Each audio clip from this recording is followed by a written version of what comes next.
Hello, welcome बच्चों। कैसे हो आप सब? आप सबका वार्म वेलकम है मेरे यूट्यूब चैनल एसके ज्ञान पे। मैं कमल हंसपाल। आज मैं आपको 9th आईसीएसई मैथ्स के सॉलिड चैप्टर में से स्विमिंग पूल की प्रॉब्लम को लेके आई हूँ। इस क्वेश्चन को दो तरीकों से सॉल्व किया जाता है, क्योंकि आजकल सॉल्यूशन बुक्स हैं, हर एक वेबसाइट ने अपने आंसर्स दिए हुए हैं, तो बच्चों को कंफ्यूजन है। जितनी देर तक आप इसका डेप्थ में मीनिंग नहीं समझते कि इसका असल में फॉर्मूले लर्न करने से उसका सॉल्यूशन नहीं होगा, क्योंकि कल को एग्जाम में कोई और स्टेटमेंट आ जाएगी, कोई वो मोल्ड कर देंगे। You have to clear the concept, what is the reason behind that, क्यों वो फॉर्मूला लगना है, ये चीज को आपको समझना है। तो इस प्रॉब्लम को लेके मैं आई हूँ। ये इसलिए लेके आई हूँ क्योंकि बहुत सारे बच्चों की क्वेरी थी कि इसको दो डिफरेंट वेबसाइट्स इसको सॉल्व कर रही हैं अलग मेथड से। तो वो रीजन क्या है, तो वो रीजन मैं आज आपको एक्सप्लेन करूंगी। तो सबसे पहले प्रॉब्लम देखो क्या है। A swimming pool is 40 metre long and 15 metre wide. It's shallow and deep ends are 1.5 meter and 3 meter deep। ये इसका shallow end है, ठीक है, ये deep end है, फाइन। तो ये 1.5 मीटर लॉन्ग दिया हुआ है, ये 3 मीटर लॉन्ग दिया हुआ है। If its bottom slopes uniformly, ठीक है, ये देखो ये स्लोप बनी हुई है, fine. And you have to find the capacity, मतलब इसमें कितना वाटर आ सकता है, ये चीज आपको फाइंड करनी है। तो आप जरा सोच के देखो कि अगर स्विमिंग पूल ऐसा होता, ठीक है, ये लेंथ है, फाइन, ये ब्रेथ है और ये हाइट होनी थी, फाइन। तो इसका आपने फॉर्मूला क्या लगाना था, इसकी कैपेसिटी का, इतना वाटर इसमें आ सकता है, तो उसके वॉल्यूम का फॉर्मूला रहना था length multiply breath multiply height. अब आप इस फॉर्मूले को बहुत ध्यान से देखो। तो जो लेंथ मल्टीप्लाई ब्रेथ है, फाइन, जो लेंथ मल्टीप्लाई ब्रेथ है वो बेसिकली क्या बना, एरिया, फाइन। तो रह क्या गया, हाइट, फाइन। एरिया कौन सा, एरिया क्रॉस सेक्शन का एरिया। तो ये है क्या, बेसिकली ये क्रॉस सेक्शन का एरिया हो गया। एक चीज हाइट रह गई थी, वो ये, फाइन। कहने का मतलब मेरा यहाँ पे ये है कि आप कैपेसिटी का formula length multiply breath multiply height भी लगा सकते हो। आप कैपेसिटी का फॉर्मूला क्रॉस सेक्शन का एरिया मल्टीप्लाई हाइट भी लगा सकते हो, ठीक है। अब आप इस बात को पकड़ के रख लो कि कैपेसिटी का फॉर्मूला, ठीक है, क्यूबॉइड का कौन सा है, एरिया। तो बच्चे देखो बेसिकली होता क्या है, अगर आप क्रॉस सेक्शनल एरिया इसे लेते हो तो हाइट रहेगी आपकी ये वाली। तो इस केस में ये जो क्रॉस सेक्शन है ये एक रेक्टेंगल है।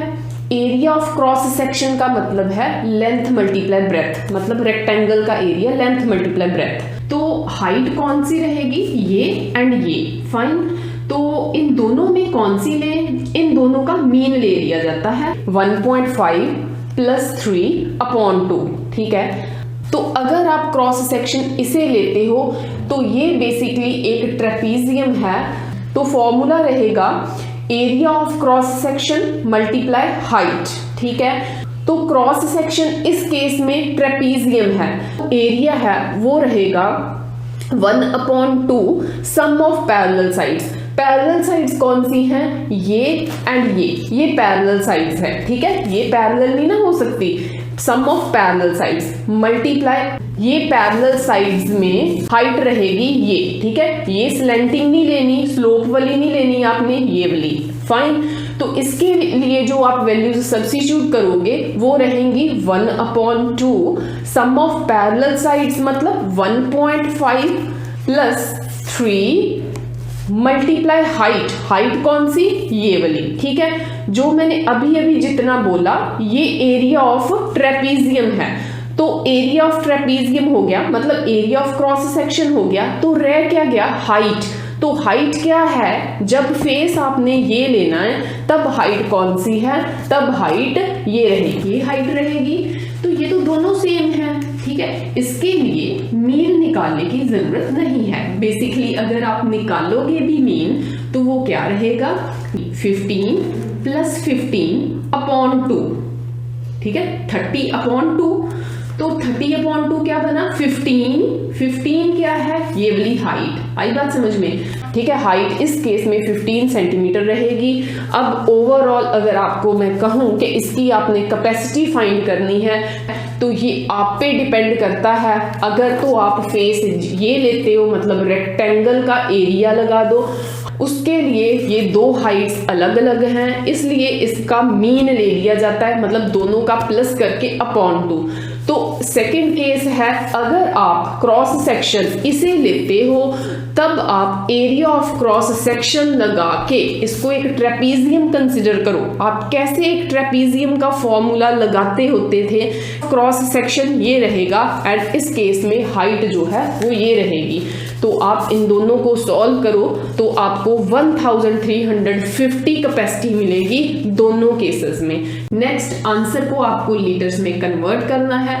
उसके लिए आपको क्या करना है कि जो 1 मीटर क्यूब है that is equal to 1000 litre, ठीक है। तो आपका आंसर लीटर्स में कन्वर्ट हो जाएगा। तो अगर आपको मेरा ये वे अच्छा लगा है कि मैंने कैसे एक्सप्लेन किया है एक बॉक्स को लेके, अगर आपको ऐसी और प्रैक्टिकल प्रॉब्लम्स के सॉल्यूशंस चाहिए तो आप अपने फ्रेंड्स के साथ मेरी वीडियो को शेयर करें, तो नेक्स्ट टाइम से ऐसे और प्रैक्टिकल कॉन्सेप्ट्स में आपको क्लियर करवाऊं। ज़्यादा से ज़्यादा मेरी वीडियो को शेयर करें। Thank you so much.